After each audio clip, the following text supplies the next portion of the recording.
Welcome to Discover the Terror. I'm Maximilian Schmidt, and this is Herbert, your ghoulish host for this evening. We're joined by an award-winning writer, Hailey Hudson, who delves into the human condition like no other and discovers the brutal and the beauty in it all. Hailey, welcome to the show. Thank you for having me. We go back a long, long way. We do. We definitely do. But I want to go past the first moment we first met and start with the start of you.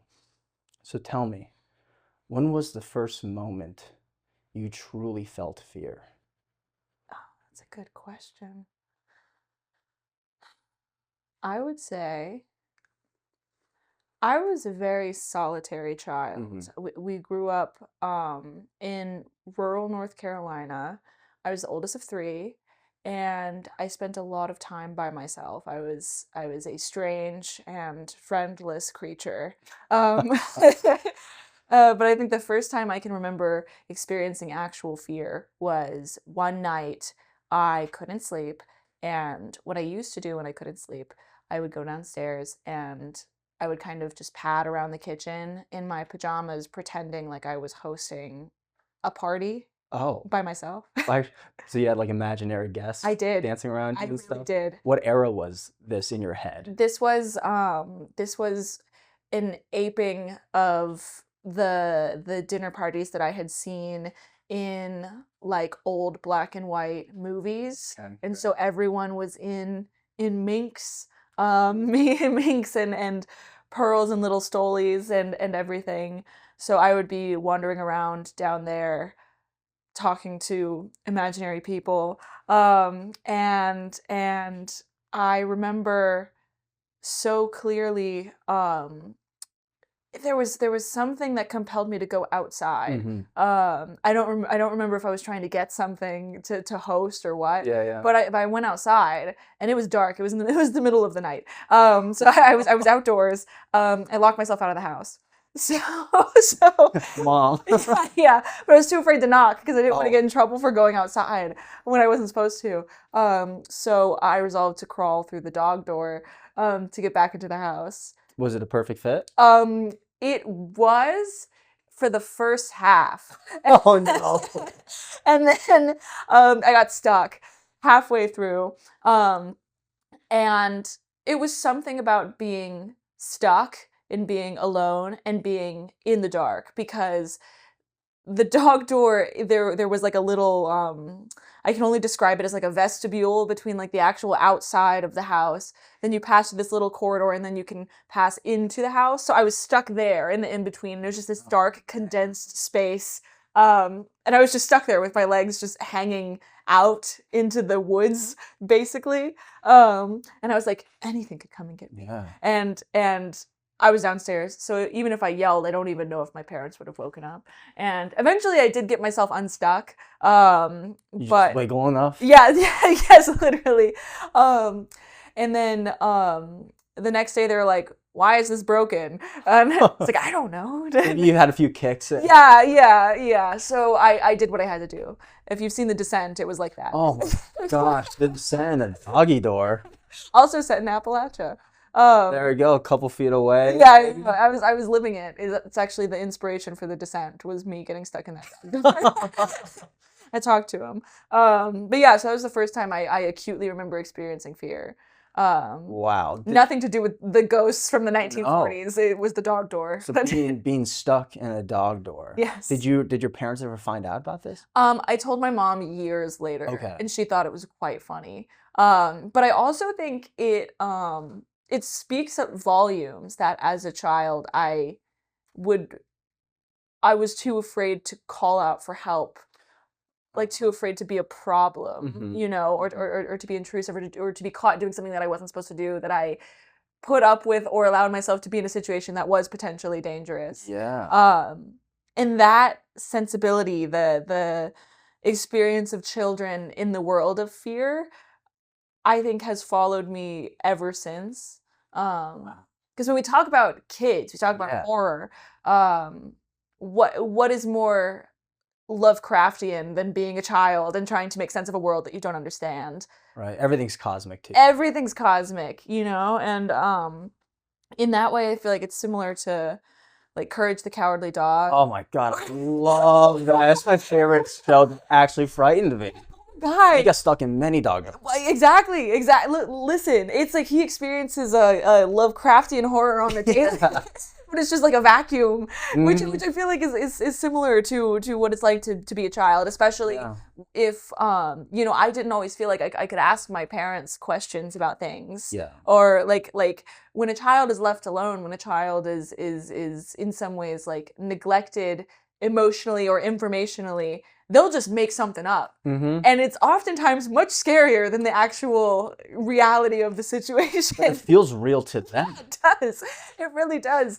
There's a whole thing about like I wasn't supposed to go into the linen closet. And I don't even know why. I think it's because we had medicine in there or something. I just wasn't supposed to go in there. Yeah. But I made up. I was like, that's a hellmouth. I go in there, I die. Right. And it's like just kids are so equipped to scare themselves and scar 100%. themselves, which I'm sure you experienced. Yeah, I remember in Germany. So my grandparents used to live in this classical like 2-story house, right? But there was this basement underneath like a big spiral staircase, and my grandpa had his train station down there, or his train model trains. Yeah. That I used to play with him. And then like further down the line, there's like this Elvis cutout that my mom kissed when she was younger because she's a huge Elvis fan. But it's like this old timey carpet, and every time they're like, Max, get a drink for us, because we had like the fridge down there for some reason. Dude, oh my God, I'd be freaked out. I'd be like bolting down there, grab a drink, and then I had to turn the lights off down there for some reason. So the minute it went dark, I've never run so fast in my life. Like my heart was racing for so long as a kid doing that one mission over and over again. Because I'm like, I don't know what's down there. I don't know who. I always thought someone was just chilling in like the old tanning bed that was in the corner. Just like Dracula coming out. Yeah, my mom used to tan when she was like in her 20s. When she was kissing Elvis. Yeah, exactly. She wanted to look for Elvis to come out.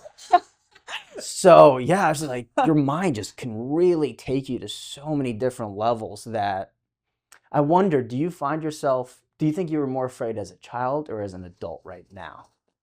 Oh, interesting. Let me think. Yeah. I think as children, I feel supported by what you were saying.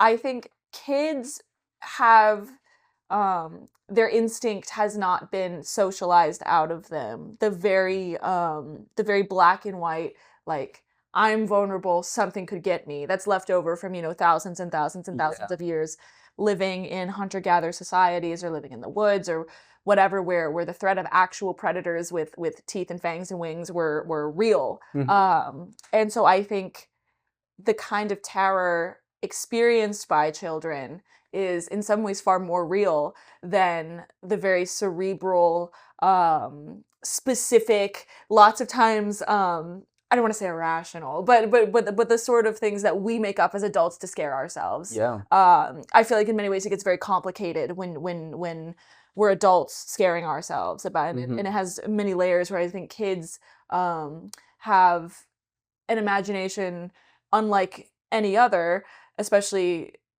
well, I think I would say kids, the wisdom of children is like that unfettered imagination. Yeah. Which also means, like we were talking about, you can just terrorize yourself in millions of ways, and you still have that very real, very instinctual DNA deep urge to protect yourself, that like on some level that like you have nothing with which you can fight back if something were to happen, which means you depend on your parents. You feel so helpless. Yeah. You're always like, my parents can solve this problem. Yeah. Which, when you grow older, you're like, okay, it's just another human. Maybe they could, maybe they couldn't. I don't know. But as a kid, they were your saviors. Yeah, I think so. So I think fear as a child is much more like sensory, if that makes sense. Yeah, okay. Potent. Yes, whereas like as an adult, it exists so much in the mind and in many ways is less tangible, Yeah. So what do you think like the obsession of horror is with children versus adults? Because when I was a kid, horror grabbed me at a very young age. And I still like the same things I did when I was a kid, but I just have a better, mature understanding of it now since growing up and becoming wiser with age. But as a kid, you know, I was still attracted to understanding what Leatherface was. So I wonder, you know, like Goosebumps, Courage the Cowardly Dog, those were like tailored for children types of horror. So in your eyes, like what kind of was the first piece of media, literature, painting, whatever, of horror that really grabbed you? That's a good question. I would say, let's see, the first piece of... Or it could be real life too. Yeah. No, we won't go there. Herbert, why'd you ask that question? It possessed me for a bit. I'm sorry. We'll talk about the wisdom of children. I know, right? The zombie baby. This man is shaking with fear right now. He has no idea what's going on. Let's see. The first thing... You know what? I don't think it wasn't horror. Okay. But the first thing that I saw, kind of on accident, that elicited that response when it comes to like media was I saw Spirited Away too young. Oh God, you can't watch that. Young. And if we're on the subject of like kids without their parents, literally, I started watching right as her parents were turned into pigs. No. And I didn't understand the reasoning for it because I was, 4. And so I just thought that there would come a time in my life where my parents would spontaneously turn into pigs and I would just be left on my own in this world that I didn't understand, and hope that someone would take pity on me and tell me what to do so I don't get killed. But yeah, and then let's see, what else was there? I did watch a lot of Courage the Cowardly Dog. Yeah. That was definitely a big part of my viewing. Was there one episode that really got you? I know one that got me. It's the flan episode with that weird man that just kept saying the word flan over and over. Oh my gosh, yeah. Horrible. Oh my gosh. I hated the moon one. Remember like the moon face? I was afraid of the moon. I remember watching that. I'm like, turn this off, please. Why does the moon have a real face? No, really. I would look up at it and be like, yeah, what are you, like, yeah, for real? It got me freaked out by the moon just walking outside. Terrible. Why would they do that to us? I don't know. What did they do? Why? It tapped into like such a like carnal fear. Yeah. I don't know. Yeah. And I think like we're talking so much about kids. My gosh, this is going to turn into like a psychology podcast. Hey, good. I think the thing that that is so interesting about kids and horror, and specifically how, like you were saying, you wanted to know who this person was or who this character was or what was happening. I think because kids are hardwired to suss everything out, to ask a bunch of questions, and I think horror thrives off of negative space of not knowing what's going on. Yeah. That it becomes this like fixation where it's like what is in the closet, or like what is down there, or what do you see? That I think is this very specific kind of cocktail for young brains to get hooked on that. And then the cocktail for young brains. I don't know. I think we are, especially then if that child were to be interested in making things on their own and in writing and in creating or something. Those questions of how can I spin this, or what can I put in this negative space, I think is very true to what a child is by nature. And kids have a wisdom that I think is bred out of us for the sake of us being convenient and quiet and well-behaved. Killing your inner child. Yes, exactly. And so I feel like in many ways, returning to horror, returning to the unknown, and returning to play in that way is the children speak the best in the horror sphere. Yeah. You know? Do you think that's why... Do you think that's why... audiences love horror movies? They love going to horror movies because it makes them feel like that little child running in this dark basement. Yeah, no, absolutely. And I also think there's this level of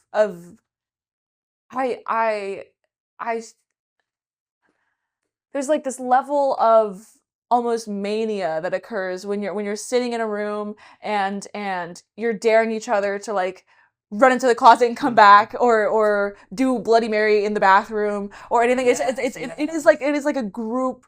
We are united through fear in ways that I don't think like many other things can unite us, just like on such a sensory, like instinctual level. And I think we've become so effective at turning it into something that is fun. The experience of fear, the thrill of it, is as close to childlike play as many people can come. We take ourselves so seriously as adults. Well, do you, as a writer, channel your inner child as you craft these stories? So interesting that you ask me that, because I've actually just been thinking about that pretty consistently like the last couple months. Okay. I feel we went to the same school. We did. We did. That's where we met. This is not our first time meeting, guys. No, I hate to break it to you. We have met before. You were wearing the same thing. We were 17. I haven't grown out of that edgy face, have I? But yeah, so we went to the same school. You were in the directing program. I was in the producing program. I did the producing program with the intent of becoming a more business-minded writer, so that I could understand the business. I could understand how to advocate for myself as a writer, the terminology, also how to write things with a higher likelihood of actually being produced, or how to do that. But I feel like I overcorrected in that sense, and I became so fixated on what was marketable or what came out last year that's too similar to it, or I became so severed from whether or not I liked what I was writing, or if I wanted to do it, or if I just felt like I should, or if I felt like it was strategically a good idea, that my inner child, I think, was quite dormant the last couple of years. I think it had been a long time since I had written anything just like for me, anything that I really felt like was speaking to me, or was indulgent in the way that it used to be when I was just writing by myself in my room. So I set out, like 2025, I decided, we're not doing that anymore. No. Because I mean, you see, and we could talk about countless examples. The one I just watched Barbarian again this week. And that's just one of those movies where when you listen to the writer talk about what it was like to write it, he was like, I was sitting there, I was writing, and then I got bored, and then I wrote something else, and now it's Barbarian. Well, I loved how like the structure of that film was based off him saying, I'm not gonna follow the regular 3-act structure of a film. Yeah. He's like, I'm just gonna go along with this journey and see where this entity inside of him takes him. Yeah, exactly. And it takes courage to do that. It takes courage to do that. And I feel like I lacked that courage for a long, long, long time, because, as a producing graduate, like you're taught to follow what people want, which is good. It's good to know that. But the classic crossroad of art and commerce, I had been vastly neglecting the art side. Yeah. So what I have been trying is actually, funnily enough, we were talking about this before we started recording. I've been in an acting class, and I've been doing a lot of just like my friends' short films, and time again, I'm approached to be creatures. And we were talking. I'm in a play right now. I have a show in like 3 hours. Hey, go to the show, yeah. Go to this show. Sold out. Oh, never mind. You wish. No, but yeah, we sold out like immediately after you and I got off the phone. Congrats. Thank you. That one is like a weird dark comedy. We could talk about that in a second. Yeah. But I play a hag in that. And in the last couple months, I have been consistently playing hags, or weird humanoid creatures, and I think in a weird cosmic way that's been my opportunity to get into my body and just to play around and just like be ugly and make weird noises and move strangely. It's very physical. Yes, exactly. And so I think that, in my opinion, is why it's so important for creatives and writers specifically to also maybe get a little bit of experience with acting, or get experience with other kinds of performance, because I feel like it is like an embodied experience of a story. Oh, truly. Like I felt like I gained more experience as a director acting in people's stuff. Absolutely. And I feel like writing is it, and don't get me wrong, it can be very real, like when you're in a flow and you feel like you're really connecting with the material, but it is so cerebral. It's all up here. Yeah. And no one can see you thinking. But if you're performing and if you're dropped in the moment and you're like, okay, well, I have to do something, what is the first thing that occurs to me to do? I think it has definitely helped me get more comfortable with improv when it comes to writing as well. Just to be like, fascinating. I have this little hook, I have this little thing that is interesting to me that I want to explore, but instead of sitting down and bludgeoning it with an outline structure for 8 months until eventually nothing comes of it, I'm just going to start and I'm just going to write the first thing I see and then the next thing I see and then the thing after that. And we're just going to keep going until I'm out of ideas. And then we can go back and examine the pieces and see if there's something. Right. That's its own section of the process. Yes, exactly. And you know, everyone says that you can't write and edit at the same time. And I was like, no, I'm going to be the first person I'm defining you all at the same time. Yeah. And so, but then it turned into a very unpleasant experience for me as a writer. I felt like I couldn't finish anything. I felt like I, and then the things that I was finishing, I felt like they weren't insold in the way that they are when you're just having fun. Yeah. You know? And like going back to the play that I'm in right now, the writer is a close friend of mine, and she has said consistently throughout this whole thing that this is her favorite thing that she's ever written. She had no idea, like she had no idea how she wanted it to go. She had a general concept. She had a bunch of dirtbag teenagers accidentally kill their neighbor's cat and have to revive it through necromancy. Love the story. I am the neighbor. No, not your cat. My cat. So you bitch. You're channeling that with all your cats that you got at home. No, it's exactly. I'm like, no, pretend like your cat just died, and I'm like weeping.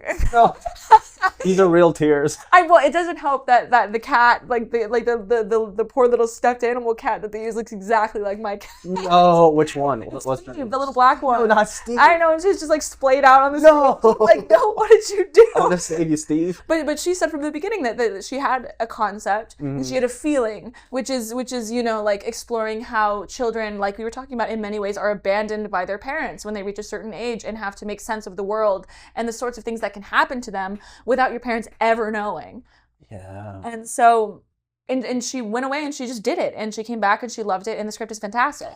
Fuck yeah. And of course, you know, then I'm sitting there like chewing my fingernails off, being like, but I have just been thinking about it all the time, and I it doesn't feel good to me. And I think it's just that element of play and the element of not caring what you think. Well, I think it's fascinating. Like, you have such a well-rounded brain now from studying producing and understanding the rules. Yeah. Because as John Waters would say regarding taste, he's like, you got to have a good taste to do bad taste.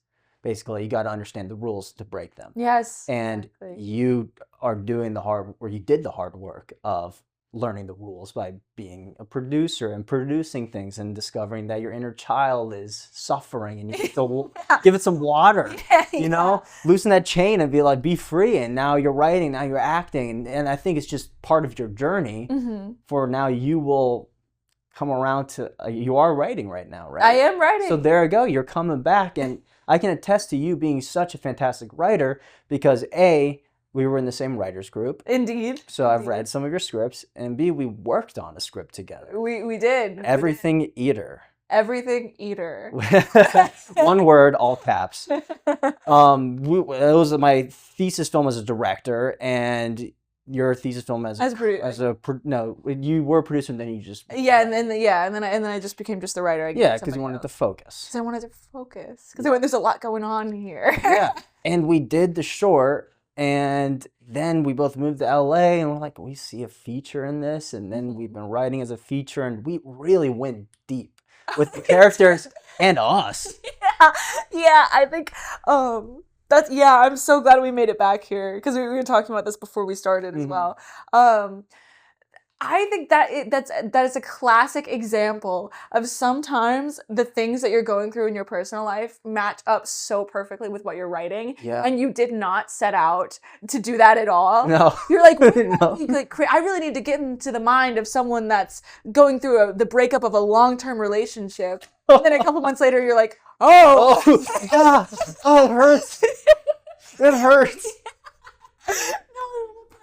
Oh my God, yeah. And it happened to both of us at the same time. Yeah, and then you came back, you're like, It hurts. And it's like, you know what? I'm gonna finish this draft today. Yeah, for real. Finished today. Because and we could talk about this because I feel like this is where we intersect in terms of style, in terms of taste. This embodiment of everyday horror and everyday melodramas into something that's just like the weirdest thing that you've ever seen. Yeah, wait, could you give context to it? Could you give like a little log line? Okay, so it's been a while since I've had to pitch this. So Everything Eater is a, what are we calling it? Suburban macabre Melodrama. It is that details the domestic warfare and ultimately the dissolution of a marriage between a morbidly obese woman and her feeder, and the man whose goal ultimately is to get her so large that she cannot move and therefore cannot escape him. It's a story about control. It's a story about the sunk cost fallacy of being with someone so long that you're just like, well, I guess this is my life now. Even if I'm unhappy, there's nothing I can do to change it. And reminding people that you can always change your situation. Yeah. Even if you've been there 20 years, even if it means completely changing the way that you live your life. Or external forces that help you understand that you need to change. Exactly. And so we really dove into the portrayals of power in the home, and how they can flip back and forth. And meanwhile, our protagonist, who is the wife, Ingrid, her connection to these daytime television shows that portray a very unhealthy example of marriage, of the traditional, there's my ball and chain, I want to kill my husband, and like that's played for laughs, but it's like, I actually hate you. and how, because of that, the cyclical nature of those sitcoms, how it really does tell us subliminally that that being in a relationship that makes you unhappy, being in a relationship where you're fighting all the time, is to be expected, and you should just stay there. And how ultimately she shakes that off. In some ways. Yeah, in some ways. In some ways. And I remember when, well, is there anything that you want to add to that? I think you got it perfectly. Okay, cool. You hit the nail on the head. Cool, yeah, it's been a while since I had to like talk about that, but we were living that experience in two different ways. Yes. With our respective relationships coming to a close. Right as we were writing the finale. Oh my god. Right as it was getting to that gruesome little finale. Yes. There's nothing that the two of us love more than thematically relevant carnage. Right. We love carnage with a backstory. So I think ultimately it made it better. Yes, it did make it better. More raw. Like we were, like you said, we were experiencing it, so we just put that emotion into it. And I think it gave a lot of emotional depth that, like, if you're reading it on some level, you can kind of see where we were coming from. Oh yeah. Well, I mean, it is like almost nobody can relate to being trapped in an abusive feeder relationship and having to fight your way out using domestic warfare and prescription pain meds. However, most people can relate to being in a relationship that makes them unhappy but feeling like they can't leave. And I think that's where the two of us like get our juice. Is like, everyday story, how can we make it the weirdest thing you've ever seen? Right. So, and I think you're good at doing that. Because I remember in our writers group, you had a script that it wasn't fully finished at the time, but it was about like the Oregon Trail. Can you go into that? Because I think you take like an everyday of people settling down and just devolve into some fucking pure carnage. It's just ridiculous, yeah. Okay, yeah. So that one was born of What's the title, real quick? Oh, yeah. So that one is called, the working title right now is called Call of the Cougar. It originally was called just Hunger, but I realized that there was a book written about the Donner Party that was also titled that, and I didn't want to like get confusing. Yeah. But basically the gist of that one is it's set about the same time that the Donners went out. And for anyone that does not know anything about the Donner Party, which is like, why are you listening to this podcast if you don't know what the Donner Party is? It's a bunch of settlers that went out to California during the whole Manifest Destiny era of westward expansion. They took a shortcut that ended up being not a shortcut at all. They got stuck over the winter and they had to resort to cannibalism to stay alive. And there have been many, many, many artistic renderings of that.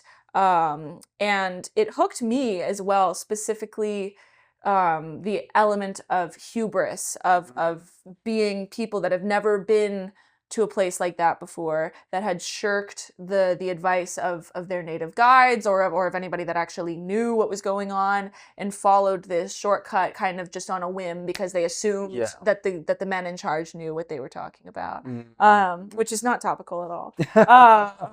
But yeah, so essentially my story follows that general framework, and follows a married couple who are making their way out there. The man is from Boston. He met his wife, who is now 6 or 7 months pregnant, and basically the story details the paralyzing fear that he feels about being the decision maker in this couple and having maybe led his wife into a death trap, and how his inability to face that fear means that he will spiral further and further and further into delusion, the way that many of those men did, in the sense of like, no, this would have worked if it wasn't for witchcraft, or like, no, this would have worked if it wasn't for the devil is here somewhere, or we were sabotaged, when the scarier reality is I made a mistake.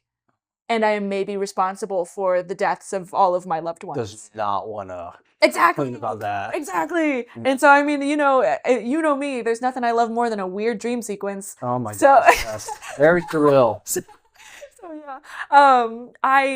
There's a lot of that. I play a lot with the physiological impacts of starving and what that does to you, mentally, emotionally. Because it's all connected, right? Your physical, your soul, your mind. Absolutely. And the many ways that then groupthink can take over and can weave these like very wild narratives about who's to blame, and how our protagonists, every attempt that he makes to keep his wife safe pushes her further and further into the path of danger. Because ultimately, she's smart in her own regard and she realizes that this is bad, but any attempt that she makes of trying to speak logic or anything is met with suspicion, which, will spiral into just like full insanity by the end. Yeah. Well, that's what I love, horror is a reflection of its time whenever it's coming out, right? We all know 70s, like Texas Chainsaw, Hills of Eyes, all reflection of the Vietnam era. So right now, as with Everything Eater, it reflects parasocial relationships because the film takes place in the 2000s. Her daytime talk shows, right? She's obsessed with the characters because she wants to be them. She wants to be their friends. That was one of the main connections to the issues now. And this sounds like with the Call of the Cougar, like the real idea of groupthink and where that can devolve, and kind of the male patriarchy of the group and how that affects things and leadership. We're in turbulent times with like a gender warfare in a way. Yeah. So is that kind of the stuff you've been subconsciously viewing and internalizing in your scripts? Well, I would say yes, definitely. I think it's art cannot happen in a vacuum. So it's like everything, there's always a bleed. I think there's certainly present the battle of genders in Cougar, in terms of how that was right at the time when the supervision of a woman's pregnancy had switched from midwives to doctors, which were always men. And so it was right at the time when men started to really assert themselves into those sorts of things and say, I know best. And I know that what you're feeling in your body is this or that or whatever, but I read from the big special book that this is, what's going on. But I would say specifically with Cougar, I would call it a part 2 to processing the end of the relationship that I was processing when we were writing Everything Eater. Which, on that note, I went back to reread that a little bit ago, and at the end, I was like, wow, this is just shameless. Like at the end, she's like, you have to let me go. You have to just let go. And I was like, oh wow, I said those words. Yeah.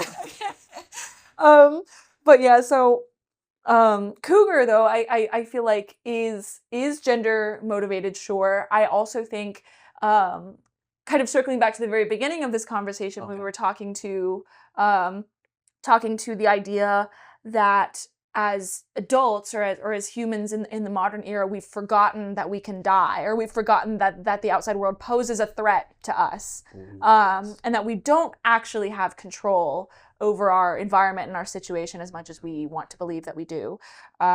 So it is a story about control. It's a story about control within the relationship. Our protagonist, who I'm calling Will, how he feels sort of entitled to be the decision maker in their marriage, and the weight that comes with that, and the fear that comes with that, of feeling like you have to know always what's going on, and how that paranoia and how that pressure can lead you to make some really terrible decisions, and also the idea of let's just walk into the woods and we'll make it, because manifest destiny, because God said it was ours. Yeah. What could possibly go wrong? We have no experience whatsoever. Seems like religion just played such a huge role, obviously, back then in the script. Yeah. And it's interesting how religion has evolved with the internet. I feel like the algorithm is the new God. Oh, yeah, absolutely. The internet has just completely changed things. Like, what's your view on the internet and where we're going with it, or where it's going with us? That's the best. Yeah, that's a phrasing for sure. I feel like I could talk about this for hours. I think that ultimately, I see two very distinct possibilities. I think the dead internet theory. Are you familiar? Yeah. Okay, cool. But for some people, for anybody, not. Yeah, the idea that at this point there's so much manufactured, artificial activity on the internet that it's like, if you go there seeking community or wanting to talk to someone, or whatever, the way that we used to do, like in the 2000s and into the 2010s, that it's a high likelihood that you're actually not ever going to interact with a real person, and that ultimately the internet is just going to balloon to such a size and a concentration of that it is just kind of a zombie, undead. Yeah, just animated by what? Yeah. By paid ads and life support of our attention. Yes, exactly. So I see that, in which we become more isolated than we are even now. Or I think the possibility of having little creative gardens pop up where it is like more intentional internet spaces to talk to people about certain things. I think we've become so big and so general that we'll either just continue to expand and then it will just go into oblivion, or we will niche up again. Tumblr will return. Tumblr will return. I'll stake my claim on that. MySpace and Tumblr, we got to go back to absolutely bring back AOL. But yeah, so I think the internet is obviously can be monstrous in many ways. I think also it provides a really good opportunity for people to see things that they never would have seen before artistically. Because at least that's how I got my official initiation. It's like horror is the internet. How so? Like my first in like 2012, 2013, I was in middle school. That was when I first discovered the Creepypasta. Oh my gosh, I love Creepypasta. That was a prime time for Creepypasta. We used to be a country. We used to be a society. Right? We used to have things. We used to have the Russian sleep experiment. That image. I still love that image. Like, I'll get that framed and put on a wall. Me too. Yeah, so like it's people. It's just like, you know, and then kids my age were writing things and putting them up, and they were getting attention, and in that way I learned so much about writing just because I was just reading so much and I was listening to so much. I was one of those psychos that like would just like listen to it to go to bed. Hey, I know people still to this day that go to sleep to it. Yeah. Like I remember I was like crashing on the couch. Yeah. And I was like, oh, I'm thirsty. I'm gonna get some water from the fridge. And I just hear like a creepypasta. Yeah. What? And then I kind of walk into the room, not to be creepy, but I'm just like curious, where's this coming from? And I just see them knocked out, drool going out, and then like they're talking about some crazy clown in the neighborhood with this soothing voice, like, and then they walked in the distance. Yeah. And then the clown is like so nostalgic. Yeah. Yeah. And I think it was that sense of like, it expanded my understanding of what horror could be. And also I think it solidified this sense of, I've always loved found footage. I love the kind of conversational element that it has, or like the very grounded element that it has. And I think creepypastas extend that, because lots of the time it is formatted in like a Reddit post, basically, where it's like, hey, there's this weird thing that happened to me. What do you guys think? And then there's like a great story. And so I think that's cemented within me the idea of like horror as an inclusive medium, you know, as something to be experienced by a community. Because what is, again, like I was saying, like what is more unifying than fear? Which I mess around with. Yeah, exactly. And I fuck around a little bit with that in Cougar, like when it comes to what happens to the group when things get scary. But yeah, so and then also I was a big playthrough girly. Like I loved watching, I watched Markiplier play Until Dawn, I want to say probably 4 different times. I was a Rad Brad guy. Remember him? Brad. Oh my god. Yeah, so Outlast and all that, those games. Listen, Outlast scared the shit out of me. Dude, I love it. Scared the shit out of me. It's a huge inspo to like some of my scripts. Yeah. Like it's just a great game. And even then, it's like we're playing. We're playing a game. We're experiencing something. Like, and I watched, you know, Jacksepticeye. I caught like the tail end of like PewDiePie's like huge height when he was still doing what's it called? And Amnesia. Games, yeah. And I would just sit there and I would watch those videos with my little sister, and we would just like scream. Scream with him. Yes, exactly. And so it's like horror is inclusive. Horror is something to be experienced, and like weirdly, we've never been more isolated. But not to be like horror is the answer to all of our problems, but you know, how many occasions do you have to go hang out with your friends and do something? But it's always just like to go get the shit scared out of you. And your inner childs are all experiencing it together. Yeah. Fear is real. Fear is great. Be afraid. Be afraid. Well, honestly, that was a beautiful button to this beautiful conversation of terror we've had. So, Hailey, if you would like to say anything to the camera about anything you're working on, anything inspirational, but I think that last part was pretty inspirational. Okay, hold on. I'll see if I can I'll see what I can pull out of my therapy notes. I would say you don't need anybody to greenlight you. If there's one thing I've learned, having been here in LA for a couple of years, meeting a lot of people that are doing a lot of things all the time, you don't need anybody to greenlight you. You just need to have the community. You need to be okay to work with. and you just need to know what you like and to not be afraid to do that. I think that's the only way to make good art. So that's what I have to say. Hell yeah. Herbert and I thank you for coming on to the show, Hailey. Thank you.